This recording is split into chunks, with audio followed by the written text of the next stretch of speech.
Kaugnay na paghahanda para sa pagdiriwang ng Fire Prevention Month simula bukas, makakapanayam natin si Bureau of Fire Protection spokesperson, Fire Chief Inspector Renato Marcial. Magandang tanghali po. Ay, magandang tanghali, Rafi, at magandang tanghali din po sa mga nanonood ng iyong programa. Opo, bukas ay Fire Prevention Month na po kung kailan madami talaga yung naitatalang sunog.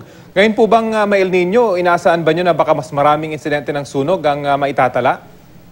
Well, ito nga ho ang objective ng Fire Prevention Month kung saan ay nais ho natin na bumaba sana ang data ng fire incident. At ito nga ho, no, sa ngayon, from February to present, itong nag-uusap tayo, we already have 1,088 na fire incidents sa buong Pilipinas.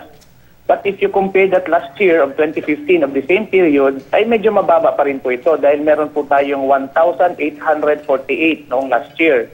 Subalit, itong bukas nga, no, bukas mismo ay mag-launch tayo ng Fire Prevention Month para hikayatin ang ating mga kababayan na kung maaari po sana ay suportahan nila ang programa ng Bureau of Fire dahil kahit anuman pong ka-intense ang aming pagbibigay ng information campaign, etc., ay hindi ito magiging successful kung ang ating mga kababayan mismo ay hindi nila gagawin ang kanilang tungkulin.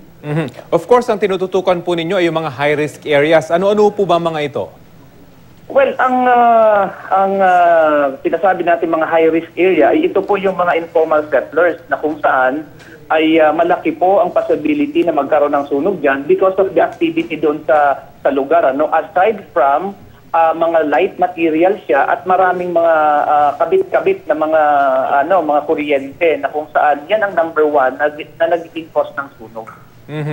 Yung response time po ng mga bumbero, gumanda na po ba ito through the years? Dahil we understand may mga bago ng mga bumberong ibinigay sa iba't ibang lokal na pamahalaan.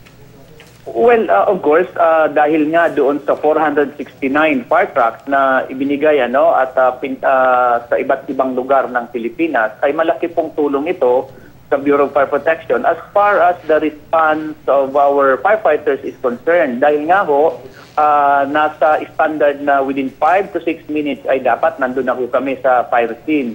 Kaya kami po nananawagan na dapat alamin ng ating mga kababayan ang kanilang telephone number ng nearest fire station. Pwede rin po kaming matawagan sa 117. Pero of course, ang aim po ninyo ay fire prevention, yung hindi na magsimula mismo yung sunog. So, ano po ba yung mga simpleng tips para naman po maiwasan na talaga yung pagsisimula ng sunog? Well, unang-una, Rafi, kailangan ang ating mga kababayan ay mataas ang level of fire safety awareness nila. Unang-una, mga posporo, mga kandila, mga gasera, kung dapat ay hindi tumaabot ng mga bata na pwedeng paglaruan ito.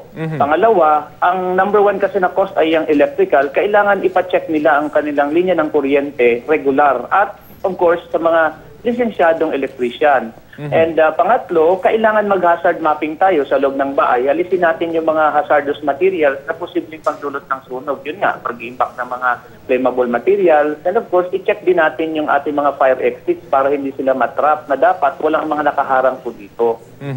Nabanggit po ninyo yung mahigit 400 na bumbero na i-distribute na sa iba't ibang lugar. Pero sapat na po ba ito or ano pa yung mga kakulangan na talagang pinoproblema ngayon ng BFP?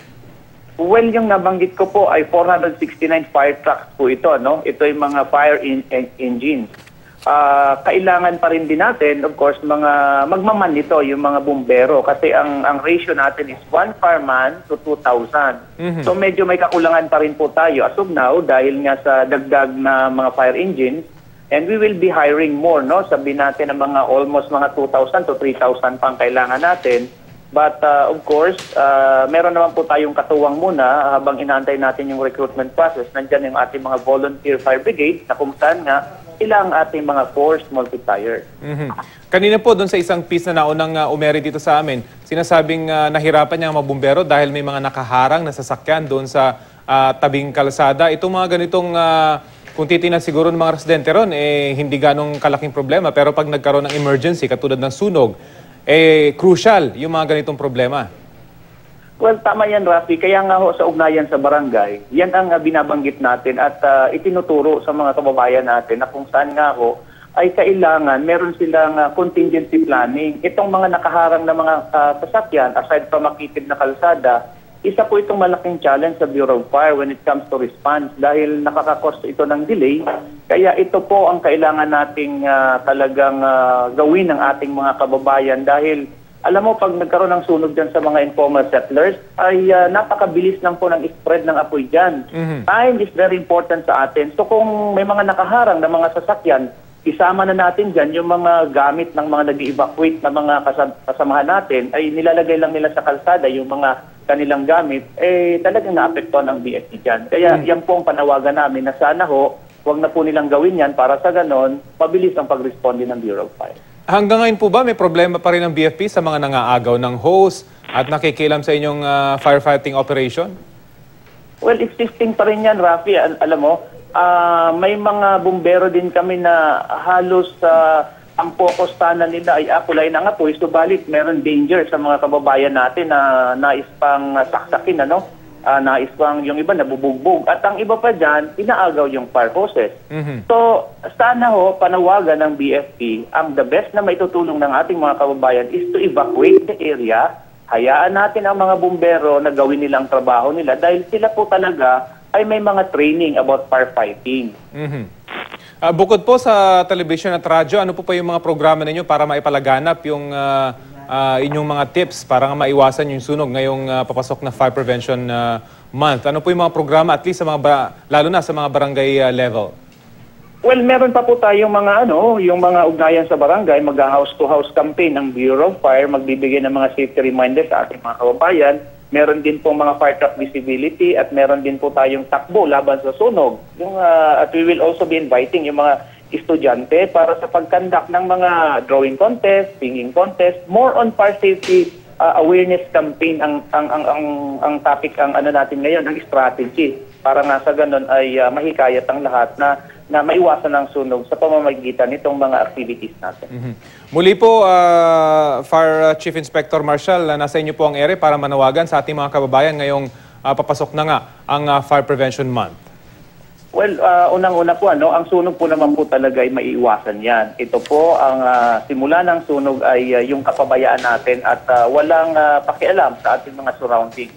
Tama-tama po ang tema natin ngayon na Fire Prevention Month na kung saan ay meron tayong temang kaalaman at pagtutulungan ng sambayanan, kaligtasan sa sunog ay makakamtan.